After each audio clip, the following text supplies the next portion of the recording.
या वर्षीच्या पोलीस भरतीमध्ये काय पॅटर्न मध्ये बदल झाला होता एकदा व्यवस्थित समजावून घ्या.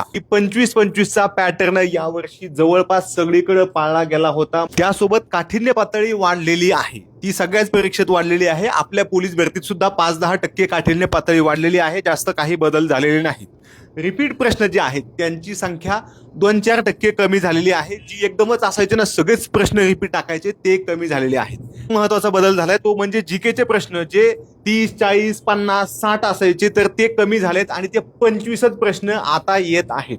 त्यामुळे जीकेचे प्रश्न आता थोडे नियमात आलेले आहेत. आणि मराठीमध्ये काय झालंय, 25 प्रश्न आल्यामुळे मराठीचं सुद्धा वेटेज वाढलेलं आहे. त्यासोबत अनेक चॅप्टर जे जनरली पोलीस भरतीला विचारले जात नव्हते, फक्त एमपीएससीला यायचे, ते सुद्धा आता यावेळेस इकडे आलेले आहेत. गणित बुद्धिमत्तेचे सुद्धा वेटेज वाढलेलं आहे, कारण जीकेचे प्रश्न कमी झालेत. की बाबा आपल्यासाठी प्रत्येक प्रश्न महत्वाचा आहे, तरी सुद्धा तुम्हाला पॅटर्न समजणं आवश्यक आहे, त्यानुसार अभ्यास करणं आवश्यक आहे. त्यामुळे तुम्हाला झालेल्या प्रश्नपत्रिका व्यवस्थित अभ्यासणं आवश्यक आहे.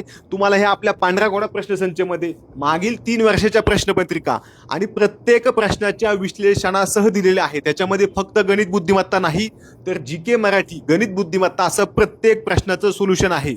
2022च्या प्रश्नपत्रिका आम्ही तुम्हाला पीडीएफ स्वरूपात सगळ्यांना मोफत दिलेल्या आहेत.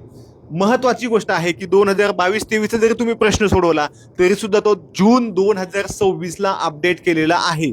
पांढरा घोडा प्रश्नसंच एकमेव प्रश्नसंच असा आहे की जो बाजारात तुम्हाला प्रत्येक प्रश्नाचं सोल्युशन देतो. दुकानात जाऊन पहा, स्वतः तपासा आणि मगच घ्या. गणित बुद्धिमत्ता विश्लेषण म्हणजे अर्धवट विश्लेषण, म्हणून इथं आम्ही प्रत्येक प्रश्नाचं विश्लेषण केलेलं आहे, ज्याचा फायदा तुम्हाला 100% होणार आहे.